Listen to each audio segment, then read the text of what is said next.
રાસાયણિકની અંદર લાસ્ટ લેક્ચરની અંદર જોયું તો આપણે EMF શ્રેણી, જે ખૂબ જ અગત્યનું છે.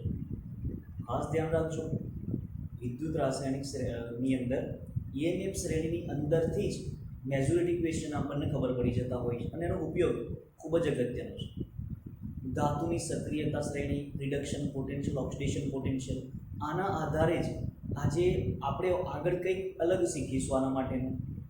તો અત્યાર સુધી આપણે જે જોયું એ શું જોયું હતું તો કે વિદ્યુત રાસાયણિક કોષ કે જેની અંદર રાસાયણિક ઉર્જાનું શેમાં રૂપાંતર કરતા હતા આપણે? વિદ્યુત ઉર્જાની. હવે આપણે આજે ચાલુ કરીશું કે વિદ્યુત ઉર્જાનું રાસાયણિક ઉર્જામાં રૂપાંતર. તેના માટે ફરી કહી દઉં છું, નોટ પેન લઈને બેસી જજો અને હું જેમ લખતો જાઉં છું એમ લખતા જાઉં. તો ખાસ ધ્યાન રાખજો અને ટાઇટલ લગાવો વિદ્યુત વિભાજન. ટાઇટલ લગાવીએ આપણે હવે વિદ્યુત વિભાજન.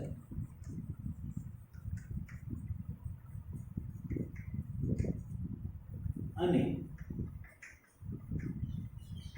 વિદ્યુત વિભાજનીય કોષ. વિદ્યુત વિભાજન અને વિદ્યુત વિભાજનીય કોષ. ચલો ખાસ સમજો.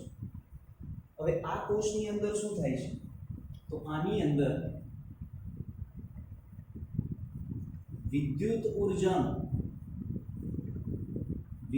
ઉર્જાનું રાસાયણિક ઉર્જામાં રૂપાંતર થાય છે. વિદ્યુત ઉર્જાનું રાસાયણિક ઉર્જામાં રૂપાંતર થાય છે. કઈ રીતે? તો ચલો આના વિશે થોડીક માહિતી લઈ લઈએ કે સૌપ્રથમ એક બીકર લઈ લઈએ. આ બીકરની અંદર વિદ્યુત વિભાજ્ય ઉમેરીએ. બીકરની અંદર શું ઉમેરીએ આપણે? વિદ્યુત વિભાજ્ય. પણ ખાસ ધ્યાન રાખજો, વિદ્યુત વિભાજ્ય કેવું હોવું જોઈએ તો કે કંડક્ટિવિટી એટલે કે વિદ્યુત પ્રવાહ બતાવતું હોવું જોઈએ. વિદ્યુત વિભાજ્યને કાં તો પીગલિત અવસ્થામાં હોય અથવા તો દ્રાવ્ય અવસ્થામાં હોય. જે પણ આયનો આપણે લઈએ એ કેવા હોય? સંપૂર્ણપણે દ્રાવ્ય થયેલા હોવા જોઈએ. બરાબર. હવે આપણે મેજોરિટી કેસમાં સંપૂર્ણપણે જે દ્રાવ્ય થાય છે એના લઈએ છીએ. આની અંદર બે વિદ્યુત ધ્રુવ લગાડવામાં આવે છે. એક જ બીકરની અંદર બે વિદ્યુત ધ્રુવ જોડવામાં આવે છે. આને શું કહીએ છીએ આપણે? વિદ્યુત ધ્રુવ. આ પણ શું છે? વિદ્યુત ધ્રુવ. ખાસ સમજો. આ વિદ્યુત ધ્રુવને આપણે એનોડ કહીએ છીએ. પહેલામાં જે રીતે હતું એ રીતે જ અહીંયા પણ શું કહી દઈશું? આને આપણે કેથોડ કહીએ છીએ. અને આની અંદર મેં વિદ્યુત વિભાજ્ય જે દ્રાવણ ભરેલું છે એ દાખલા તરીકે A+ અને B- આયનમાં છૂટું પડે છે. કયા આયનમાં છૂટું પડે છે? એક A+ ધરાવે છે અને એક B-, એટલે કે ધન આયન છે ને ઋણ આયન છે. કોઈ પણ ક્ષારનું દ્રાવણ લઈ લઈએ, એ દ્રાવણનું વિભાજન થાય તો આપણને ધન આયન અને ઋણ આયન મળશે. આની અંદર બે પ્લેટ મૂકી દીધી છે. આ પ્લેટને આપણે શું કહીએ છીએ? વિદ્યુત ધ્રુવ. આને આપણે કેથોડ કહીએ છીએ અને આને આપણે એનોડ કહીએ છીએ. અહીંયા આગળ કોઈ ફિક્સ નથી. કેથોડ તમે આ બાજુ પણ મૂકી શકો, એનોડ તમે આ બાજુ પણ મૂકી શકો. પરંતુ વિદ્યુત જે આપણે રાસાયણિક કોષ લેતા હતા એની અંદર એનોડ હંમેશા ડાબી બાજુ અને કેથોડ હંમેશા જમણી બાજુ મૂકતા હતા. અહીંયા આગળ એવું કોઈ ફિક્સ છે નહીં. કેથોડ તમે આ બાજુ પણ મૂકી શકો, એનોડ તમે આ બાજુ પણ મૂકી શકો. હવે આની વચ્ચે એક આપણે બેટરી મૂકી દઈએ. બેટરીનો એક પોઝિટિવ છેડો આવશે અને એક નેગેટિવ છેડો આવશે. નેગેટિવ છેડાને કેથોડ બાજુ જોડીએ અને પોઝિટિવ છેડાને એનોડ બાજુ જોડીએ. પોઝિટિવ છેડાને એનોડ બાજુ જોઈએ તો અહીંયા ધન વીજભાર ઉત્પન્ન થશે અને અહીંયા કયો વીજભાર ઉત્પન્ન થશે? ઋણ વીજભાર. તો ધ્યાન રાખજો, હંમેશા કેથોડ ઉપર કયો વીજભાર આવશે? ઋણ વીજભાર. અને એનોડ ઉપર કયો વીજભાર આવશે? ધન વીજભાર. બરાબર છે. તો ખાસ ધ્યાન રાખજો, કેથોડ ઉપર ઋણ વીજભાર હોય અને એનોડ ઉપર હંમેશા ધન વીજભાર આપણને જોવા મળશે. બેટરી આપણે એ રીતે કનેક્ટ કરીએ છીએ કે પોઝિટિવ એનોડ ઉપર અને નેગેટિવ આપણે કેથોડ ઉપર જોઈએ છીએ.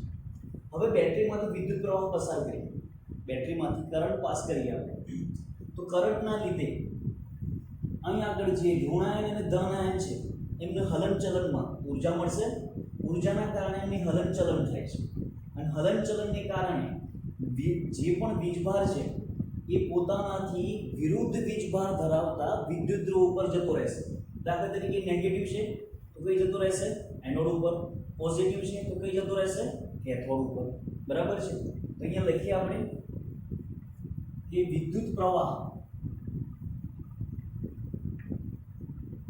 પસાર કરતા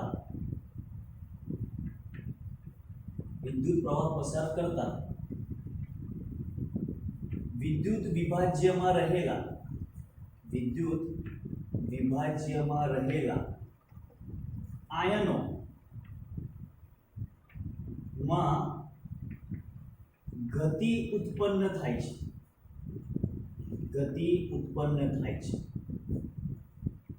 અને તેના કારણે વિરુદ્ધ વિદ્યુત ધ્રુવ પર જમા થાય છે. એટલે કે નેગેટિવ હશે તો પોઝિટિવ ઉપર અને પોઝિટિવ હશે એટલે નેગેટિવ ઉપર. એટલે આપણે કહી શકીએ કે A+ આયન કેથોડ પર જમા થાય છે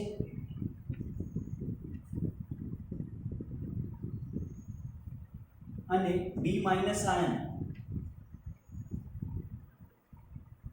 એનોડ પર જમા થાય છે. B- આયન એનોડ ઉપર જમા થાય છે. તો આનો ઉપયોગ શું? તો ખાસ સમજજો કે કોઈ પણ વિદ્યુત વિભાજ્યની અંદરમાંથી તમારે ધન આયન કાં તો અંદરથી દૂર કરવો છે કાં તો ઋણ આયન દૂર કરવો છે તો આ પ્રકારની પદ્ધતિ વપરાય છે. બરાબર છે. ધાતુનું વર્ગીકરણ આપણું એક ચેપ્ટર છે, એ ચેપ્ટરની અંદર આનો ખૂબ જ ઉપયોગ થાય છે. બરાબર છે. તો ફરી ધ્યાન રાખજો કે વિદ્યુત વિભાજ્યની અંદર A+ B- આયન હોય, પ્લસ વીજભાર એનોડ બાજુ, માઇનસ વીજભાર કેથોડ બાજુ બેટરીનો. તો અહીં આગળ ઋણ વીજભાર ઉત્પન્ન થાય એટલે કે ઇલેક્ટ્રોન આવશે તો ઇલેક્ટ્રોન કોને ખેંચશે? ધન વીજભારને. અહીં આગળ ધન વીજભાર હશે તો કોને ખેંચશે? દ્રાવણમાંથી ઋણ આયન. એનો મતલબ કે હવે કેથોડ ઉપર અને એનોડ ઉપર પ્રક્રિયાઓ થાય છે. કેથોડ ઉપર અને એનોડ ઉપર શું થાય છે? પ્રક્રિયાઓ થાય છે. આ પ્રક્રિયાઓ કઈ રીતે થાય છે એ જોઈએ હવે. તો ચલો હવે પ્રક્રિયાઓ કઈ રીતે થશે ખાસ સમજો. આ કોણ છે આપણા માટે? કેથોડ. તો કેથોડ ઉપર કઈ પ્રક્રિયા થશે? કેથોડ ઉપર શું થશે? A+1 છે. આની જોડે કયો વીજભાર છે? ઇલેક્ટ્રોન અહીંયાથી આવશે બેટરીમાંથી, માઇનસ વીજભાર એટલે ઇલેક્ટ્રોન. તો અહીં આગળ જે ઇલેક્ટ્રોન ખરો એ ઇલેક્ટ્રોન શું કરશે? A+ ને પોતાની તરફ આકર્ષશે. એટલે કે A+ જ્યારે એક ઇલેક્ટ્રોન મેળવે તો A+ માંથી શું બની જશે? A બની જશે. A માંથી શું બની જશે? A+ માંથી શું બની જશે? A. હવે A+ માંથી A બન્યું તો આનું શું કહી દઈશું આપણે? રિડક્શન. +1 માંથી 0 એટલે શું થઈ ગયું? રિડક્શન. આનો મતલબ કે કેથોડ ઉપર શું થશે? રિડક્શન. હવે B- કોની તરફ જશે? આ માઇનસ પ્લસ તરફ જશે. એટલે કે પ્લસ તરફ જાય ત્યારે શું કરશે? ઇલેક્ટ્રોન ગુમાવશે. તો એનોડ ઉપર શું થશે? તો કે B- માંથી શેમાં કન્વર્ટ થશે? B માં. જ્યારે B- માંથી B માં રૂપાંતર થવું હોય તો એક ઇલેક્ટ્રોન શું કરવો પડશે? દૂર કરવો પડશે. હવે -1 માંથી 0 મતલબ ઓક્સિડેશન આંકમાં શું થયો? વધારો. તો આને શું કહી દઈશું આપણે? ઓક્સિડેશન. આનો મતલબ શું થશે? તો કે કુલ પ્રક્રિયા લખીએ આપણે તો A+ હતું અને B- હતું. એટલે કે AB A+ અને B- માંથી શું મળી ગયું? મને A મળી ગયું પ્લસ B બની. એક ઇલેક્ટ્રોન કેન્સલ થઈ ગયા. તો A કઈ જગ્યાએ મળ્યો મને? કેથોડ ઉપર. B કઈ જગ્યાએ મળ્યો મને? એનોડ ઉપર. અને જ્યારે અહીં આગળ મળે છે એનોડ અને કેથોડ ઉપર એ કઈ અવસ્થામાં હશે? શુદ્ધ અવસ્થામાં. કઈ અવસ્થામાં આવશે? શુદ્ધ અવસ્થામાં આવશે. એટલે કે જે પણ અશુદ્ધિ હશે એ અશુદ્ધિ વિદ્યુત વિભાજ્યની અંદર જે પણ અશુદ્ધિ હશે એ અશુદ્ધિ કઈ રહેશે? નીચે. અને શુદ્ધ સ્વરૂપે શું મળશે મને? A. અને શુદ્ધ સ્વરૂપે શું મળી જશે મને? B. તો આ વિદ્યુત વિભાજન કોષનો ઉપયોગ આપણે શેના માટે કરીએ છીએ? તો કે કોઈ પણ ધાતુનું જે દ્રાવણ હશે એ દ્રાવણમાંથી શુદ્ધ ધાતુ મેળવવા માટે વિદ્યુત વિભાજન કોષનો ઉપયોગ કરવામાં આવે છે. બરાબર છે. ચલો ખાસ ધ્યાન રાખજો. હવે યાદ કઈ રીતે રાખશો? A+ એટલે કે ધન વીજભાર છે શું કહી દઈએ આપણે? કેટાયન. કોના તરફ જશે? કેથોડ ઉપર. કેથોડ ઉપર. એનાયન એટલે કે ઋણ વીજભાર. એનાયન કોના ઉપર જશે? એનોડ ઉપર. એનાયન કોના ઉપર જશે? એનોડ ઉપર. ખ્યાલ જ છે આપણને કે કેથોડ ઉપર કયો વીજભાર હોય પોઝિટિવ, કેથોડ ઉપર કયો વીજભાર આવશે વેટ અ મિનિટ, કેથોડ ઉપર કયો વીજભાર લઈએ છીએ આપણે નેગેટિવ અને એનોડ ઉપર કયો વીજભાર આવશે પોઝિટિવ. તો પેલા કરતો ઊંધું, પ્રક્રિયા તો સેમ જ રહેવાની. કેથોડ ઉપર શું થતું પેલા વિદ્યુત રાસાયણિક કોષની અંદર કેથોડ ઉપર રિડક્શન, એનોડ ઉપર ઓક્સિડેશન. તો અહીંયા પણ એ છે કે કેથોડ ઉપર રિડક્શન અને એનોડ ઉપર ઓક્સિડેશન. ખાલી બદલાઈશું તો કે વીજભાર. વિદ્યુત રાસાયણિક કોષની અંદર કેથોડ ઉપર કયો વીજભાર આવતો તો પોઝિટિવ, અહીંયા કયો આવશે નેગેટિવ. બરાબર છે. તો ખાસ ધ્યાન રાખજો, કેટાયન કેથોડ ઉપર, એનાયન એનોડ ઉપર. કેથોડ ઉપર રિડક્શન, એનોડ ઉપર ઓક્સિડેશન. ક્લિયર? કેથોડ ઉપર ઋણ વીજભાર, એનોડ ઉપર ધન વીજભાર. બરાબર છે. હવે આપણે એક ઉદાહરણથી આપણે જોઈ લઈએ.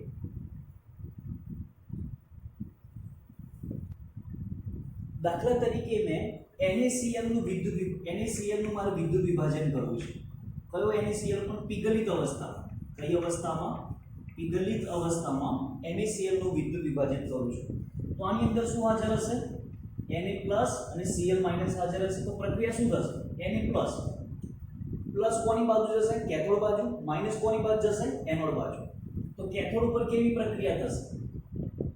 કેથોડ ઉપર Na+ એક ઇલેક્ટ્રોન મેળવીને શું બનાવી દેશે? Na. જ્યારે એનોડ ઉપર કઈ પ્રક્રિયા થશે? એનોડ ઉપર Cl- જે ખરો એ એક ઇલેક્ટ્રોન દૂર કરીને શું બનાવી દેશે? 1/2 Cl2. શું બનાવી દેશે? 1/2 Cl2. સ્ટોઇકિયોમેટ્રી બેલેન્સ કરવા માટે મેં 1/2 લખેલું છે. તો એક ઇલેક્ટ્રોન કેન્સલ થઈ ગયું. તો શું મળશે મને? Na+ કઈ અવસ્થામાં હતું? એક્વસ. આ પણ કઈ અવસ્થામાં મળશે મને? એક્વસમાં જ હતું. Na હવે કયા સ્વરૂપે મળશે મને? સોલિડ. અને Cl2 કયા સ્વરૂપે મળશે મને? ગેસ સ્વરૂપે. તો નેટ સેલ રિએક્શન શું લખાશે? તો કે Na+ એક્વસ પ્લસ Cl- એક્વસ જે હતું એમાંથી શેમાં કન્વર્ટ થઈ ગયું છે હવે? Na in form of solid plus 1/2 Cl2 in form of gas. બરાબર છે. તો આ Na કઈ જગ્યાએ મળ્યો મને? કેથોડ ઉપર. આ કઈ શુદ્ધ સ્વરૂપે મળશે મને. અને Cl2 પણ કઈ જગ્યાએ મળશે મને? એનોડ ઉપર. Cl2 કઈ જગ્યાએ મળશે મને? એનોડ ઉપર. તો ફરી યાદ રાખો, cation cathode, anion anode. Clear? તો આ રીતે આપણે સોડિયમ લઈ શકીએ અને આપણને ક્લોરીન વાયુ પણ મળી જાય છે. બરાબર છે. બીજું એક ઉદાહરણ જોઈએ આપણે. કે શું લઈ લઈએ છીએ? PbBr. શું લઈ લઈએ છીએ આપણે? પીગલિત lead bromide PbBr2 લઈ લઈએ. તો PbBr2 લઈ લઈશું તો આપણને શું મળશે? અહીંયા અંદર Pb+2 અને Br-1. તો હવે પોઝિટિવ નેગેટિવ ઓપોઝિટ સાઈડ જશે. તો પહેલા કેથોડ ધન વીજભાર માટે આપણે પહેલા લખીએ છીએ. કેથોડ માટે શું થશે?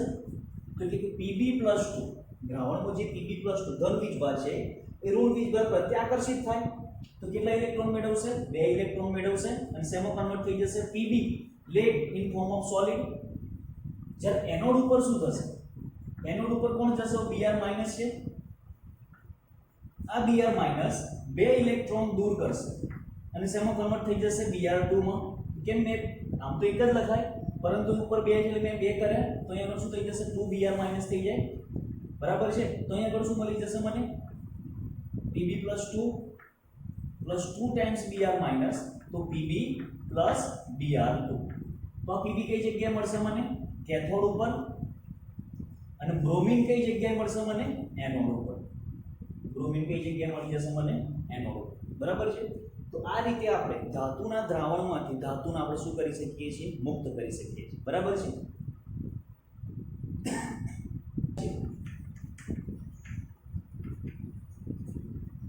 તરીકે 2 કે તેથી વધુ વિદ્યુત વિભાજ્ય તરીકે 2 કે તેથી વધુ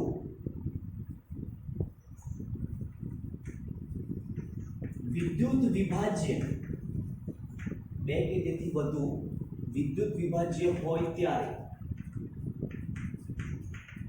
શું થાય છે? હવે ખાસ સમજો. દાખલા તરીકે આપણે બીકર લઈએ છીએ. બીકરની અંદર 2 ધન આયન અને 2 ઋણ આયન છે. પરંતુ વિદ્યુત ધ્રુવ ઉપર તો કોઈ એક જ ધન આયન કાં તો એક જ ઋણ આયન જવાનું છે. બરાબર છે. હવે જોઈ લઈએ આપણે પહેલા કેથોડ ઉપર. એ લઈએ તરીકે લઈએ આપણે છે કેથોડ ઉપર. ચલો ખાસ સમજો. સૌપ્રથમ કેથોડ ઉપર શું થાય છે તો કે A+ એક ઇલેક્ટ્રોન મેળવી શેમાં કન્વર્ટ થઈ જાય છે A માં કન્વર્ટ થઈ જાય છે. A+ એક ઇલેક્ટ્રોન મેળવી શેમાં કન્વર્ટ થઈ જાય છે A માં કન્વર્ટ થઈ જાય છે. એટલે કે દ્રાવણમાં રહેલો ધન આયન, દ્રાવણમાં રહેલો ધન આયન ઇલેક્ટ્રોન મેળવીને કેથોડ પર જમા થાય છે. બરાબર છે. આ ધન આયન, દ્રાવણમાં રહેલો ધન આયન ઇલેક્ટ્રોન મેળવીને કેથોડ ઉપર જમા થશે. એ એટલે કે કેથોડ પર જમા થઈ જાય. હવે જો દ્રાવણમાં બે કે તેથી વધુ ધન આયન હાજર હોય તો શું થશે? જો બે અથવા બે કરતા વધારે ધન આયન જો દ્રાવણમાં હાજર હોય તો શું થાય? તો કે જે ધન આયન ઝડપથી ઇલેક્ટ્રોન મેળવે તે કેથોડ પર જમા થઈ જાય, તે કેથોડ પર જમા થાય. બરાબર છે. જે ઝડપથી ઇલેક્ટ્રોન મેળવી લે એ કેથોડ પર ઝડપથી જમા થઈ જશે. હવે ઇલેક્ટ્રોન મેળવવાની વૃત્તિ, ઝડપથી ઇલેક્ટ્રોન મેળવવું એટલે શું કહેવાશે? ઇલેક્ટ્રોન મેળવવાની વૃત્તિ વધારે હશે. ચલો, ઇલેક્ટ્રોન મેળવવાની વૃત્તિ જેની વધારે એ ઝડપથી કેથોડ પર જમા થઈ જાય. બરાબર છે. ચલો, પહેલો પોઈન્ટ ખાસ સમજો. હવે આપણે EMF શ્રેણીની વાત કરીએ. EMF શ્રેણીમાં ઉપરથી નીચે તરફ જતા ઇલેક્ટ્રોન મેળવવાની વૃત્તિમાં શું થાય છે? ઘટાડો થાય. ઉપર ટોચ ઉપર કોણ હતું? ફ્લોરિન. નીચે કોણ છે? લિથિયમ. તો ફ્લોરિન ઝડપથી ઇલેક્ટ્રોન મેળવે છે, જ્યારે લિથિયમ ઝડપથી ઇલેક્ટ્રોનનું દાન કરે છે. મતલબ ઉપરથી નીચે તરફ જતા ઇલેક્ટ્રોન મેળવવાની વૃત્તિમાં શું થાય છે? ઘટાડો થાય છે. તો આપણે લખી શકીએ કે EMF શ્રેણીમાં ઉપરથી નીચે તરફ જતા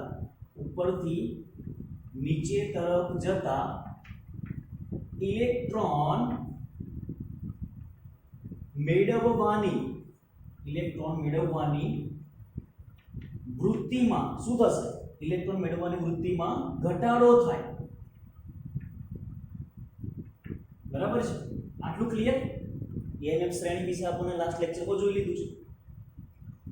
હવે આપણે બીજી એક વસ્તુ જોઈએ કે ઉપરથી નીચે તરફ જતા શ્રેણીમાં તમને શું આપેલું છે? રિડક્શન પોટેન્શિયલ આપેલું. તો ઉપરથી નીચે તરફ જતા રિડક્શન પોટેન્શિયલનું મૂલ્ય કેવું થાય છે? ઘટે છે.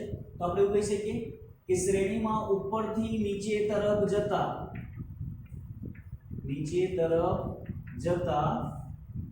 રિડક્શન પોટેન્શિયલ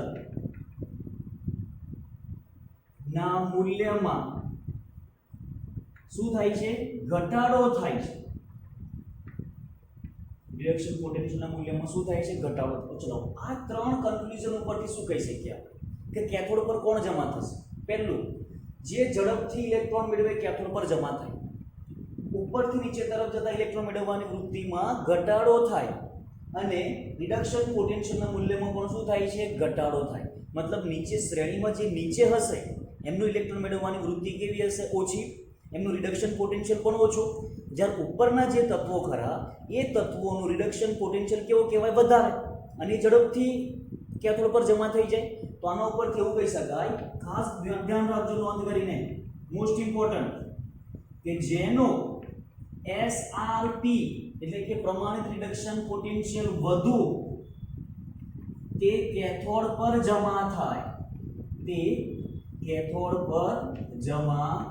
આ ખાસ ધ્યાન રાખો કે જેનો SRP વધુ, દ્રાવણમાં 2 અથવા 2 કરતા વધારે ધન આયન હોય અને એની અંદર જે ધન આયનનું રિડક્શન પોટેન્શિયલ વધુ હોય કેથોડ પર ઝડપથી જમા થઈ જશે. તો જેનો ઓછો હશે એ કઈ રહેશે? દ્રાવણમાં. જેનો ઓછો હોય કઈ રહેશે? દ્રાવણમાં. અને જેનો SRP વધારે છે કઈ જતું રહેશે? કેથોડ ઉપર. ક્લિયર? તો ખાસ ધ્યાન રાખજો કે જ્યારે દ્રાવણમાં 2 અથવા 2 કરતા વધારે ધન આયન હોય ત્યારે જે ધનાયનનો એસઆરપી મતલબ કે શ્રેણીમાં જે ઉપર હોય એ ઝડપથી કેથોડ પર જમા થઈ જશે. ક્લિયર? કરીએ આપણે ઋણ આયન એટલે કે એનોડ ઉપર. એનોડ ઉપર શું થાય છે તો કે B- એક ઇલેક્ટ્રોનનું દાન કરીને શેમાં કન્વર્ટ થઈ જાય છે? B માં કન્વર્ટ થાય છે. મતલબ ઇલેક્ટ્રોન દાન કરવાની વૃત્તિ હોવી જોઈએ આગળ. એટલે આપણે એવું કહી શકીએ કે દ્રાવણમાં જે ઋણ આયન ની ઇલેક્ટ્રોન દાન કરવાની વૃત્તિ વધુ હોય તે ઝડપથી ઇલેક્ટ્રોનનું દાન કરીને એનોડ પર જમા થાય છે. આવું કહી શકાય? આપણે અહીંયા આગળ જોઈએ છીએ કે B- એક ઇલેક્ટ્રોનનું દાન કરીને B બની જશે અને એનોડ પર જમા થઈ જાય. એવું કહી શકાય કે દ્રાવણમાં જ્યારે 2 અથવા 2 કરતાં વધારે ઋણ આયન હોય તો એ ઋણ આયનની અંદર જે ઋણ આયન એટલે કે ઇલેક્ટ્રોન વધારે છે તો જે ઋણ આયન ઝડપથી ઇલેક્ટ્રોનનું દાન કરે એ કઈ જતો રહેશે? એનોડ પર જમા થઈ જાય. ચલો, ઇલેક્ટ્રોન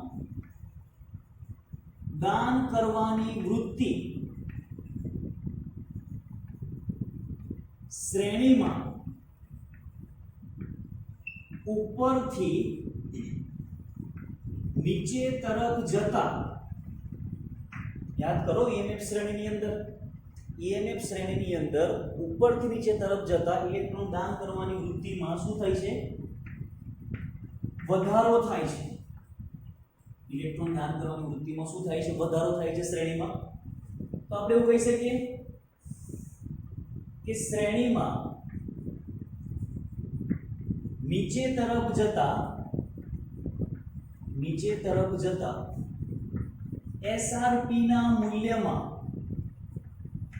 શું થાય છે? ઘટાડો થાય છે. SRP ના મૂલ્યમાં શું થશે? ઘટાડો. તેવું કહી શકાય આપણે કે જેનો SRP ઓછો મતલબ વધુ ઋણ,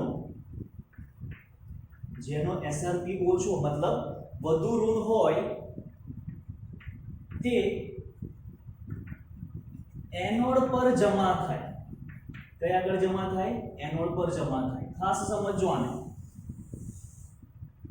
જેનો SRP વધારે એ કેથોડ ઉપર અને જેનો SRP ઓછો એ એનોડ ઉપર. હવે આ સ્ટેટમેન્ટને આપણે ચેન્જ કરીએ છીએ. કઈ રીતે? ચલો સમજો. જેનો SRP ઓછો હોય એનો SOP કેવો હોય? વધારે હોય. SOP કેવો હોય છે? વધારે હોય. કેવું લખી શકીએ આપણે કે જેનો SOP વધારે તે એનોડ પર જમા થાય છે. હવે આનો ઉપયોગ કરીશું આપણે. કેમ આનો ઉપયોગ કરીશું આપણે? તો કે SOP એનોડ ઉપર શું થવાનું છે? ઓક્સિડેશન. એટલે મેં કહો પોટેન્શિયલ લઈ લીધો SOP. કેથોડ ઉપર શું થવાનું છે? રિડક્શન. તો આપણે કહો પોટેન્શિયલ વાપરતા હતા reduction potential. In short SRP વધુ એ કઈ જમા થશે? કેથોડ ઉપર. SOP વધુ એ કઈ જગ્યાએ જમા થશે? એનોડ ઉપર જમા થશે. હવે આનો જ ઉપયોગ કરવાનો છે આપણે. ડેટા તમને આપી દીધેલો હશે, ડેટા યાદ રાખવાની કોઈ જરૂર નથી. હવે સિરીઝ યાદ રાખવાની છે? ના, સિરીઝ યાદ નથી રાખવાની. સિરીઝના ડેટા આપણને આપી દીધેલા હોય છે. કારણ કે એટલા બધા ડેટા આપણને યાદ ના રહી છે. ક્લિયર? ચલો, એમાંથી કશું પૂછવાનું નથી. પરંતુ હવે જે આપણે સ્ટાર્ટ કરીએ છીએ એની અંદર ક્યારે ખબર પડશે? જ્યારે આટલા કન્સેપ્ટ આપણને ક્લિયર હશે. તો ફરી કહી દઉં છું. એનાયન એનોડ તરફ, કેટાયન કેથોડ તરફ. બરાબર છે? જેનો SRP વધારે એ કેથોડ તરફ અને જેનો SOP વધારે એનોડ તરફ. ક્લિયર છે?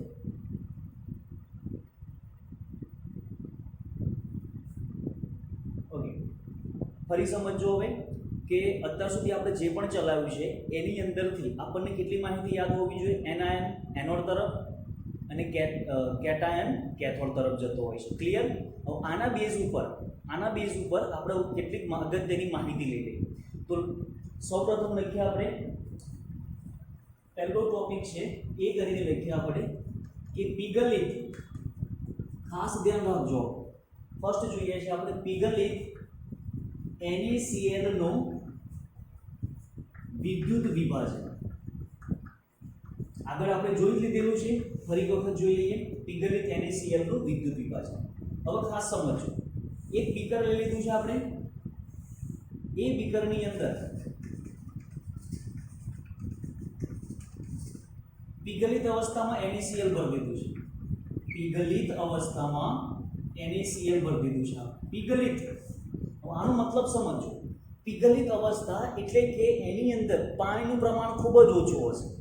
ખાલી એની વાહકતા વધારવા માટે NaCl જ્યારે ઘન અવસ્થામાં હોય ત્યારે એની વાહકતા ના હોય, પરંતુ જો મારે એનું વિદ્યુત વિભાજન કરવું હોય તો મારે ધન આયન અને ઋણ આયનને શું કરવું પડશે? છૂટા પાડવા પડશે. અને છૂટા પાડવા માટે એની અંદર થોડા ઘણા પ્રમાણમાં પાણી ઉમેરવામાં આવે, થોડા ઘણા પ્રમાણમાં. ઓકે, તો એ અવસ્થા કઈ અવસ્થા કહી દઈશું આપણે? પીગલિત અવસ્થા. આની અંદર બે વિદ્યુત ધ્રુવ લઈ લઈએ છીએ આપણે. ખાસ ધ્યાન રાખજો, આની અંદર બે વિદ્યુત ધ્રુવ લઈ લઈએ છીએ અને આ વિદ્યુત ધ્રુવને આપણે બેટરી સાથે કનેક્ટ કરી દીધા છે. બેટરી સાથે કનેક્ટ કરી દીધા. બેટરીનો અહીં આગળ પોઝિટિવ ટર્મિનલ, અહીં આગળ નેગેટિવ ટર્મિનલ. આને શું કહી દઈશું આપણે? એનોડ. અને આને શું કહી દઈશું આપણે? કેથોડ. ક્લિયર? ઓકે.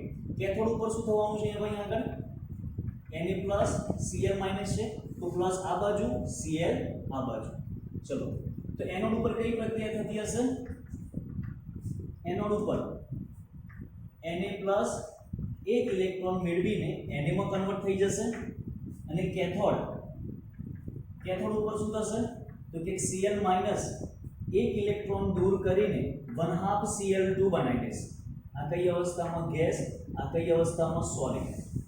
એક ઇલેક્ટ્રોન કેન્સલ થઈ જશે તો મને શું મળશે? Na+ Cl-. આ કયા સ્વરૂપે છે? એક્વસ. આ પણ કયા સ્વરૂપે? એક્વસ, મતલબ થોડા ઘણા પ્રમાણમાં પીગલિત અવસ્થામાં. તો શું મળશે મને? Na in form of solid plus 1/2 Cl2 in form of gas. તો Na કઈ જગ્યાએ મળશે મને? એનોડ ઉપર. અને ક્લોરીન વાયુ કઈ જગ્યાએ મળશે મને? કેથોડ ઉપર જમા થઈ જશે. ક્લિયર? ચલો, હવે ખાસ સમજો. અહીંયા આગળ જે વિદ્યુત ધ્રુવ લીધેલા છે એ વિદ્યુત ધ્રુવ શેના છે? સમજો ખાસ. નોટ કરી લખો હોય તો લખજો કે અહીંયા આગળ જે વિદ્યુત ધ્રુવ છે એ વિદ્યુત ધ્રુવ બંને કાં તો ગ્રેફાઇટ ના હોવા જોઈએ. બંને શેના છે? કાં તો ગ્રેફાઇટ. એક યુઝ કરીએ છીએ આપણે ગ્રેફાઇટનો.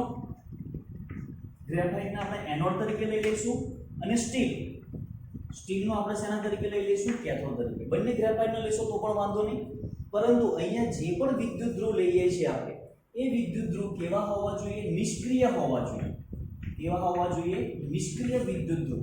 એટલે કે પ્રક્રિયામાં ભાગ લેતા ના હોવા જોઈએ. ખાસ સમજો, NaCl પીગલિત અવસ્થામાં NaCl જો તમારે Na નું શુદ્ધિકરણ કરવું હોય, ક્લોરીન વાયુ મેળવવો હોય તો જે વિદ્યુત ધ્રુવ યુઝ કરીએ છીએ આપણે, વિદ્યુત ધ્રુવ કેવા હોવા જોઈએ? નિષ્ક્રિય. બંને પ્લેટિનમના પણ લઈ લેશો, બંને ગ્રેફાઇટના લઈ લો. એક ગ્રેફાઇટ એક સ્ટીલનો લઈ લઈએ. જનરલી ગ્રેફાઇટનો યુઝ વધારે કરીએ છીએ. બરાબર છે? શ્રેણી જોશું તો EMF શ્રેણીની અંદર બે જગ્યાએ પાણી આપેલું છે. EMF શ્રેણીની અંદર બે જગ્યાએ પાણી આપેલું છે. ખાસ જોઈ લેજો કે H2O, અને આ પ્રક્રિયા ખૂબ જ અગત્યનું છે. H2O એટલે કે પાણીનું ઓક્સિડેશન પણ થાય છે અને રિડક્શન પણ થાય છે. પાણીનું શું થશે? ઓક્સિડેશન પણ થાય છે અને રિડક્શન પણ થાય છે. જ્યારે ઓક્સિડેશન થતું હોય ત્યારે H2O, જ્યારે ઓક્સિડેશન થતું હોય ત્યારે H2O શું ઉત્પન્ન કરશે? 1/2 O2 plus 2 times H plus 2 electron. અહીં આગળ -2 માંથી કેટલો થાય છે? 0. ઓક્સિજનનો વીજભાર -2 માંથી કેટલો થાય છે? 0. ઓક્સિડેશન થયું કહેવાશે. આના માટેનું શું મળશે મને? SO3 મળશે. આના માટે શું મળશે મને? SO3. આ SO3 નું મૂલ્ય છે 1.23 વોલ્ટ. ખાસ ધ્યાન રાખજો 1.23 વોટ. હવે પાછીની બધી જ થિયરીની અંદર મને આ બંનેની જરૂર પડશે, રિડક્શન. જ્યારે રિડક્શન થતું હોય ધેટ મીન્સ ઇલેક્ટ્રોન મેળવશે તો કે 2H2O પ્લસ 2 ઇલેક્ટ્રોન, 2 ઇલેક્ટ્રોન મેળવીને શેમાં કન્વર્ટ થઈ જશે, H2 plus 2OH minus, H2 plus 2OH minus, H2 plus 2OH minus. Balance કરી દઈએ. 4 hydrogen, 2 4 hydrogen, 2 oxygen, 2 electron, 1 OH ઉપર -1 તો 2 OH ઉપર -1. હવે અહીં આગળ જોઈએ હાઇડ્રોજન માટે ઓક્સિજનનો વીજભાર તો કેટલો છે, -2 નો -2 જ છે, પરંતુ H2 કેટલો છે, +1 માંથી કેટલો થાય છે, 0. અહીં આગળ H2 કયા સ્વરૂપે આવશે, ગેસ. OH કયા સ્વરૂપે મળશે મને, એક્યુઅસ. O2 કયા સ્વરૂપે મળશે, ગેસ. H+ એક્યુઅસ સ્વરૂપે રહેશે. હવે +1 માંથી 0 મતલબ રિડક્શન, તો મને આનો SRP મળશે. શું મળશે, SRP. અને પાણીનો SRP નો ડેટા છે -0.83 વોટ, -0.83 વોટ. આ ટેક્સ્ટ બુક ની અંદર આપેલું છે. બંને પ્રક્રિયાઓ EMF શ્રેણીની અંદર આપેલી છે, ખાસ ધ્યાન રાખજો. પાણી ઓક્સિડેશન પ્રક્રિયા પણ આપશે, રિડક્શન પ્રક્રિયા પણ આપશે. ઓક્સિડેશન પ્રક્રિયાની અંદર O2 મળશે અને H+ જલીય અવસ્થામાં રહેશે.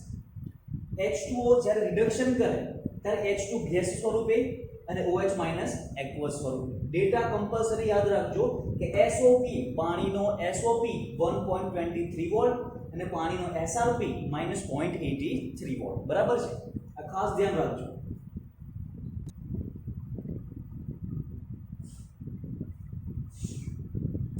હવે આપણે પહેલા શું જોયું, NaCl. કયું NaCl, પણ પીગલિત NaCl. હવે શું જોઈએ છે આપણે, મંદ NaCl એટલે કે જલીય NaCl. ટાઇટલ લખીએ બીજું કે NaCl ના જલીય દ્રાવણનું વિદ્યુત વિભાજન. NaCl ના જલીય દ્રાવણનું વિદ્યુત વિભાજન. હવે ખાસ સમજો. હવે બીકર જે લઈએ છીએ આપણે, એ બીકરની અંદર કોણ કોણ છે મારી જોડે, Na+, Cl- અને અહીં આગળ પાણીનું પ્રમાણ પણ કેવું છે, વધારે. તો આપણે શું લઈ લીધું, જલીય NaCl.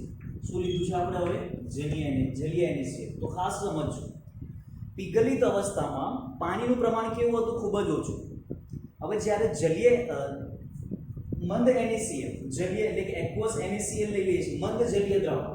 કેવું, મંદ જલીય NaCl નું દ્રાવણ લઈ લીધું. હવે એની અંદર વિદ્યુત ધ્રુવ તરીકે લઈએ છીએ આપણે બે, એક એનોડ છે ને એક કેથોડ છે. આને મેં બેટરી વડે કનેક્ટ કર્યા છે. આ બાજુ પોઝિટિવ ટર્મિનલ, નેગેટિવ ટર્મિનલ. આ આપણો એનોડ છે, આ આપણો કેથોડ છે. બરાબર છે. કેથોડ ઉપર શું થાય છે, રિડક્શન, અને એનોડ ઉપર શું થાય છે, ઓક્સિડેશન. તો આપણે જ્યારે પીગલિત અવસ્થામાં શું લખી નાખેલું, Na+ સીધો કઈ જતો રહેશે, ઋણાયન ઉપર, અને Cl કઈ જતો રહેશે, પોઝિટિવ ઉપર, એટલે કે એનોડ ઉપર. Na+ કેથોડ ઉપર અને ઋણાયન કઈ જતો રહેશે, એનોડ ઉપર. પરંતુ હવે એવું નહીં થાય. હવે અહીંયા આગળ પાણી પણ છે, તો પાણી પણ ઓક્સિડેશન અને રિડક્શન પ્રક્રિયા અનુભવે. જે રીતે Na+ રિડક્શન પ્રક્રિયા અનુભવે એ રીતે પાણી પણ અનુભવશે. ક્લોરીન જે રીતે ઓક્સિડેશન પ્રક્રિયા અનુભવે એ રીતે પણ પાણી પણ ઓક્સિડેશન પ્રક્રિયા અનુભવશે. તો હવે શું થશે, તો ખાસ સમજજો. તો પહેલા લખીએ આપણે કેથોડ ઉપર. પહેલા શું લખીએ આપણે, કેથોડ ઉપર. હવે ધન આયન કે કોનું ઓક્સિડેશન, કોનું રિડક્શન થાય એવું છે, કેથોડ ઉપર શું થાય, રિડક્શન. તો કોનું રિડક્શન થાય એવું છે, Na+ અને વોટર બંનેનું રિડક્શન થાય એવું છે. તો આપણે સમીકરણ જોયેલા છે આપણે કે Na+ એક ઇલેક્ટ્રોન મેળવી અને શેમાં કન્વર્ટ થઈ જશે, Na. અને આના માટેનો SRP સ્ટાન્ડર્ડ રિડક્શન પોટેન્શિયલ કેટલો છે, આને Na+ માટેનો કેટલો છે, -2.71 વોટ. -2.71 વોટ. તો બીજું કોણ છે, પાણી પણ છે ને, H2O. હવે જ્યારે H2O નું રિડક્શન થાય, તારા શું કરશે, 2 ઇલેક્ટ્રોન મેળવશે. હવે જ આપણે જોયું સમીકરણની અંદર 2 ઇલેક્ટ્રોન મેળવશે અને શેમાં કન્વર્ટ કરી દેશે, H2 in form of gas plus 2 times OH minus. અને આના માટેનો એસઆરપી છે -0.83 વોટ. કેટલો છે? -0.83 વોટ. તો કેથોડ ઉપર દ્રાવણમાં રહેલા Na+ અને H2O બંને રિડક્શન પ્રક્રિયા અનુભવીને કેથોડ ઉપર જવું છે. પરંતુ આ બંનેમાંથી કોનું થશે? તો યાદ કરો, હવે આપણે લખેલું કે વિદ્યુત વિભાજ્યની અંદર જ્યારે 2 અથવા 2 કરતાં વધારે ધન આયન હોય, એટલે કે 2 અથવા 2 કરતાં વધારે જ્યારે રિડક્શન પ્રક્રિયા અનુભવતા હોય ત્યારે કોની રિડક્શન પ્રક્રિયા થાય? તો જેનો એસઆરપી વધારે હોય તે. કોનો એસઆરપી વધારે છે? આ -2.71 વોટ અને આ -0.83 વોટ. કોનો એસઆરપી વધારે કહેવાશે? પાણીનો એસઆરપી વધારે કહેવાય. કોનો એસઆરપી વધારે કહેવાશે? પાણીનો એસઆરપી વધારે કહેવાશે. ધેટ મીન્સ કેથોડ ઉપર આ પ્રક્રિયા થશે. તો આ કઈ રહેશે? દ્રાવણમાં જ રહેશે. આ પ્રક્રિયા ના અનુભવે, કારણ કે આની ઇલેક્ટ્રોન મેળવવાની વૃત્તિ કેવી થઈ ગઈ? ઓછી. તો આ કઈ રહેશે? એની પ્લસ દ્રાવણમાં જ રહેશે અને H2O નું શું થઈ જશે? રિડક્શન થઈ જશે. બરાબર છે? એ જ રીતે જોઈએ આપણે હવે એનોડ ઉપર. એ જ રીતે જોઈએ આપણે એનોડ ઉપર. ચલો, એનોડ ઉપર શું જશે? હવે બે વસ્તુ છે, એક ક્લોરીન અને H2O. ક્લોરીનનું પણ ઓક્સિડેશન થાય અને H2O નું પણ ઓક્સિડેશન થાય. તો કે ક્લોરીનનું ઓક્સિડેશન થાય તો ક્લોરીન શું કરશે? ઇલેક્ટ્રોનનું દાન કરશે. તો કે 1/2 Cl2 પ્લસ 1 ઇલેક્ટ્રોન. અને આના માટેનું શું જોઈશે મને? SO3. એનોડ ઉપર તો શું થાય છે? ઓક્સિડેશન. હવે તમે ડેટા જોશો તો ડેટા જે આપેલો છે SRP નો છે. ડેટા જે આપેલો છે શેનો છે? SRP નો. કારણ કે -1 માંથી 0, -1 માંથી 0. હવે આપણે અહીં આગળ શું લેવું પડશે? 0 -1 માંથી 0 તો ઓક્સિડેશન પોટેન્શિયલ. તો અહીં આગળ ઓક્સિડેશન પોટેન્શિયલ કેવો આવશે ક્લોરીન માટેનો? -1.36 વોટ. -1.36 વોટ. ટેક્સ્ટ બુક ની અંદર +1.36 વોટ છે, પણ એ SRP છે. મેં આગળ શું લીધું છે ભાઈ? SOP લીધેલું છે. બરાબર છે? હવે બીજું કોણ છે? વોટર. કારણ કે પાણીનું પ્રમાણ વધારે છે તો આ પણ ઇલેક્ટ્રોનનું દાન કરવાના છે. અને જ્યારે આ ઇલેક્ટ્રોનનું દાન કરે ત્યારે શું બનાવશે? 1/2 O2 in form of gas plus 2 times H plus 2 electron. અને આના માટેનો SOP કેટલો છે? 1.23 વોટ. કેટલો છે? 1.23 વોટ. હવે એનોડ ઉપર કઈ કોણ જશે? ક્લોરીન કે H2O પ્રક્રિયા અનુભવશે. તો એનોડ ઉપર SOP યાદ કરો, SOP નું મૂલ્ય કેવું હોવું જોઈએ? વધારે. કોનું મૂલ્ય વધારે છે? 1.23 વોલ્ટ અને માઈનસમાં છે તો કઈ પ્રક્રિયા થશે? આ પ્રક્રિયા થવાની છે. તો કેથોડ ઉપર કોનું રિડક્શન થઈ જશે? વોટરનું. અને એનોડ ઉપર પણ કોનું ઓક્સિડેશન થઈ જશે? વોટર. ધેટ મીન્સ આ બંને કઈ રહેશે? દ્રાવણમાં જ રહેશે. તો એનોડ ઉપર આ કેથોડ ઉપર આ પ્રક્રિયા અને એનોડ ઉપર આ પ્રક્રિયા થશે. બરાબર છે? ચલો, આપણે જોઈ લીધું કે કેથોડ અને એનોડ ઉપર કઈ પ્રક્રિયા થવાની છે. કેથોડ ઉપર કોનું રિડક્શન થવાનું છે? વોટરનું જ. અને એનોડ ઉપર પણ કોનું ઓક્સિડેશન થવાનું છે? વોટરનું થવાનું. બરાબર છે? એનો મતલબ કે Na+ અને Cl- કઈ રહેશે? દ્રાવણમાં જ રહેશે. ક્યારે?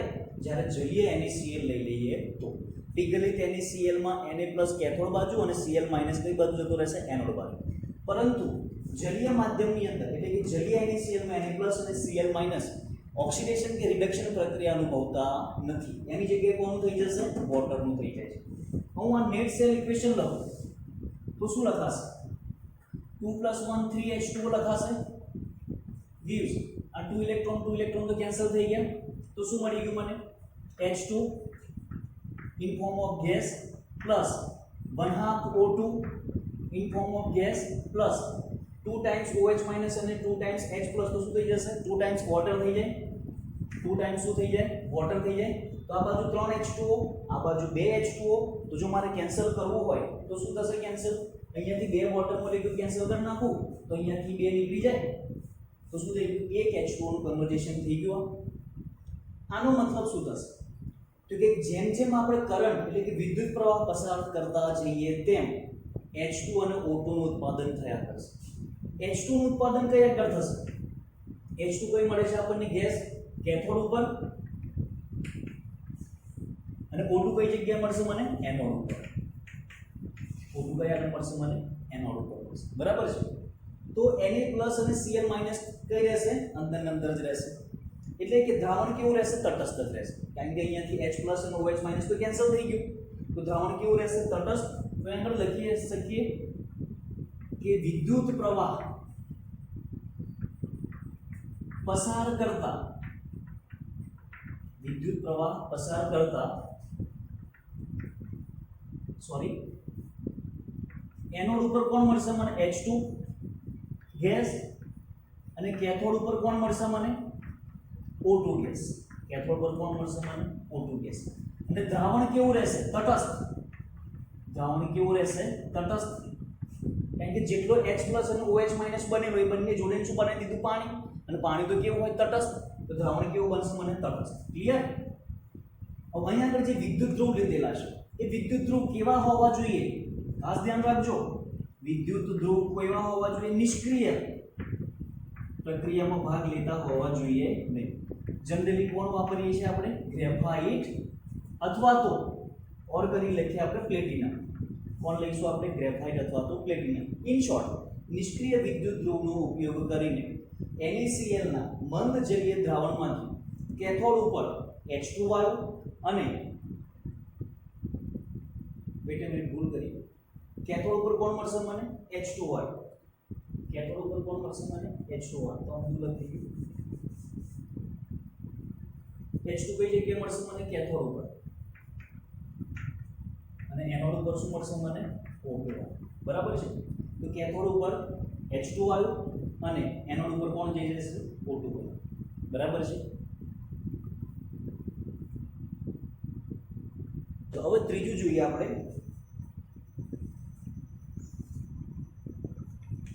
NaCl ના સાંદ્ર દ્રાવણનું વિદ્યુત વિભાજન. NaCl ના સાંદ્ર દ્રાવણનું વિદ્યુત વિભાજન. હવે આનો મતલબ સમજો. સાંદ્ર દ્રાવણ મતલબ પાણીનું પ્રમાણ કેવું આવશે ઓછું. પીગરલિત જેવું નહીં. પીગરલિતમાં તો સંપૂર્ણપણે ખૂબ જ ઓછું લેતા. ખાલી એની અંદર ધન આયન ઋણ આયનને છૂટા પાડવા માટે જ પાણી વપરાય. આની અંદર થોડું ઘણું પાણી આવશે. તો ચલો હવે આની અંદર કોણ કોણ હશે ખાસ ધ્યાન રાખજો. NaCl હશે તો આમાંથી છોટું શું પડશે Na+Cl- બરાબર છે. H2O હોય તો H2 માંથી છોટું શું પડશે H+ અને OH-. તો હવે કેથોડ ઉપર કોણ જશે ખાસ ધ્યાન રાખજો. કેથોડ ઉપર કોણ જાય તો કે Na+ અને H+. તો કે Na+ પ્લસ એક ઇલેક્ટ્રોન મેળવી શું બનાવી દેશે Na. આની રચના પણ પેલા જેવી જ થશે. એક બીકર છે, બીકરની અંદર NaCl નું દ્રાવણ ભરે પણ પાણીનું પ્રમાણ કેવું આવશે ઓછું. વિદ્યુત ધ્રુવ લીધેલા છે, બેટરી કનેક્ટ કરેલી છે બરાબર. સેમ રચના ખાલી બદલીએ શું આપણે વિદ્યુત વિભાજન. Na+ એક ઇલેક્ટ્રોન મેળવી શેમાં બનાવી દેશે Na માં H+ એટલે હવે કોણ આવી જશે વોટર. H+ એટલે શું આવી જશે વોટર. તો વોટરનું પણ શું થવાનું છે રિડક્શન. તો શું થઈ જશે 2H2O + 2 electron gives H2 + 2 times OH-, આ કઈ જગ્યાએ જશે એક્વસમાં. ચલો આનો SRP કેટલો છે -2.71 વોટ અને આનો SRP કેટલો છે -0.83 વોટ. તો કઈ પ્રક્રિયા થશે આ પ્રક્રિયા થવાની છે. કેમ આ પ્રક્રિયા થશે તો કે જેનો SRP વધારે એ કઈ જગ્યાએ જશે કેથોડ ઉપર. કેથોડ ઉપર શું થાય છે રિડક્શન પોટેન્શિયલ. ક્લિયર. ચલો હવે એનોડ ની વાત કરીએ. સમજો ખાસ અહીંયા આગળ થોડુંક ચેન્જ છે. સાંદ્ર દ્રાવણમાં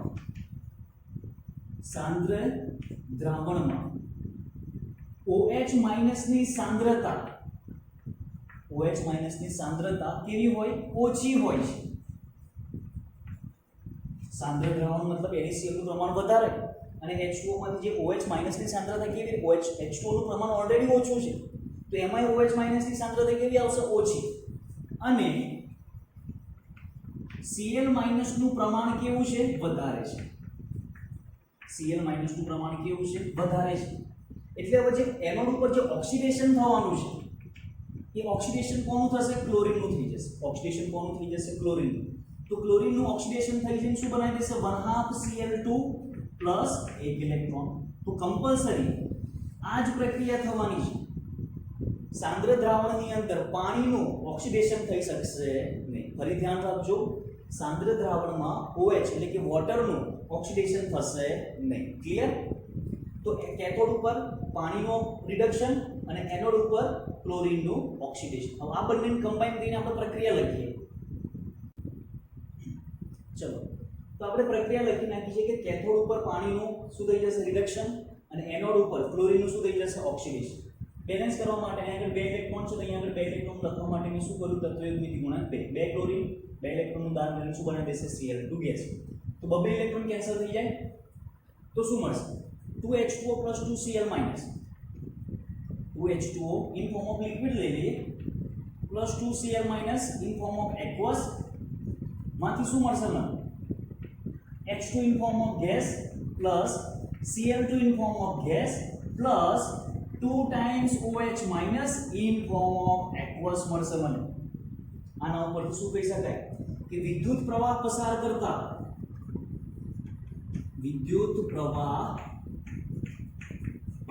કરતા MCQ માં પૂછાઈ શકે. ખાસ ધ્યાન રાખજો જેમ જેમ તમે NaCl ના સાંદ્ર દ્રાવણમાં વિદ્યુત પ્રવાહ પસાર કરશો ડાબી બાજુથી જમણી બાજુ તરફ જતા આ પ્રક્રિયા કોશે અને આ શેમાં કન્વર્ટ થાય છે નિપજમાં. એટલે જેમ જેમ વિદ્યુત પ્રવાહ પસાર કરીશું આપણને શું મળશે તો કે H2O નું પ્રમાણ ઘટે છે. પહેલા તો શું કહી શકીએ આપણે કે H2O નું પ્રમાણ ઘટે. બીજું શું કહી શકીએ તો કે Cl- ની સાંદ્રતામાં પણ શું થાય છે ઘટાડો થાય છે. તો કે Cl- ની સાંદ્રતામાં શું થાય છે ઘટાડો. બીજું શું કહી શકીએ આપણે તો કે H2 ગેસ બનતો જાય છે મતલબ H2 ની માત્રામાં વધારો થાય છે કહી શકાય આવું. બીજું શું કહી શકાય તો કે Cl2 ની માત્રામાં પણ વધારો થાય.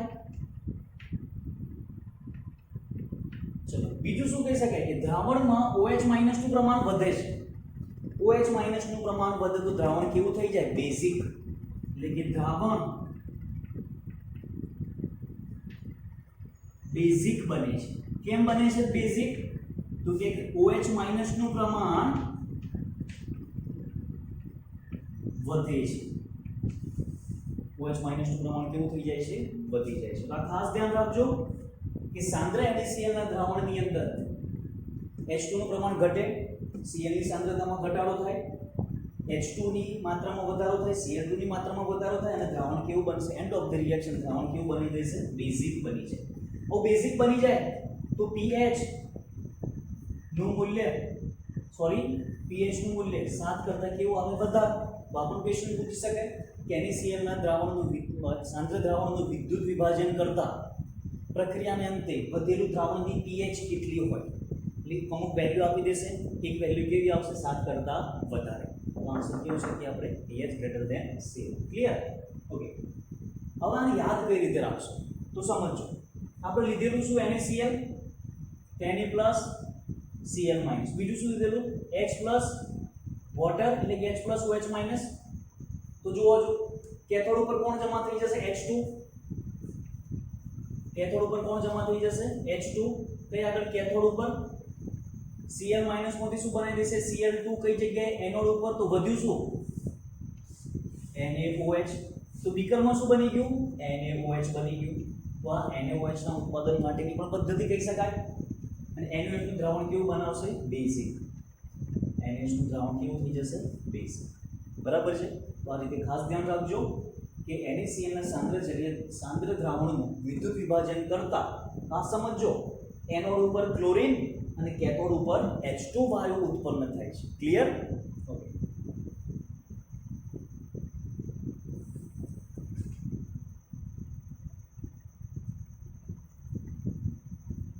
તો આ રીતે આપણે વિદ્યુત વિભાજનનો ઉપયોગ કરી શકીએ છીએ.